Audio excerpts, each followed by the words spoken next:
Lecture abrégée du chapitre 2. J'ai ainsi vécu seule, sans personne avec qui parler véritablement, jusqu'à une panne dans le désert du Sahara, il y a 6 ans.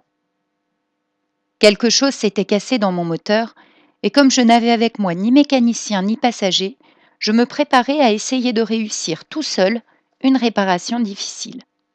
C'était pour moi une question de vie ou de mort. J'avais à peine de l'eau à boire pour 8 jours. Le premier soir, je me suis donc endormie sur le sable, à 1000 milles de toute terre habitée. J'étais bien plus isolée qu'un naufragé sur un radeau au milieu de l'océan. Alors vous imaginez ma surprise, au lever du jour, quand une drôle de petite voix m'a réveillée. Elle disait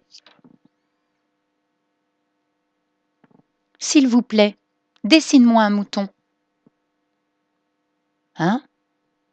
Dessine-moi un mouton. » J'ai sauté sur mes pieds, comme si j'avais été frappée par la foudre. J'ai bien frotté mes yeux. J'ai bien regardé. Et j'ai vu un petit bonhomme tout à fait extraordinaire qui me considérait gravement. Je coupe jusqu'au paragraphe suivant. Je regardais donc cette apparition avec des yeux tout ronds d'étonnement. N'oubliez pas que je me trouvais à 1000 milles de toute région habitée. Or, mon petit bonhomme ne me semblait ni égaré, ni mort de faim, ni mort de fatigue, ni mort de soif, ni mort de peur. Il n'avait en rien l'apparence d'un enfant perdu au milieu du désert, à 1000 milles de toute région habitée. Quand je réussis enfin à parler, je lui dis « Mais qu'est-ce que tu fais là ?»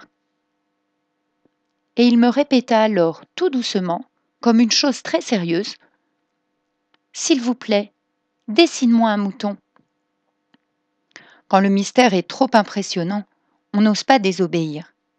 Aussi absurde que cela me sembla à 1000 milles de tous les endroits habités et en danger de mort, je sortis de ma poche une feuille de papier et un stylographe. Je passe tout de suite à la dernière ligne du chapitre. Et c'est ainsi que je fis la connaissance du Petit Prince.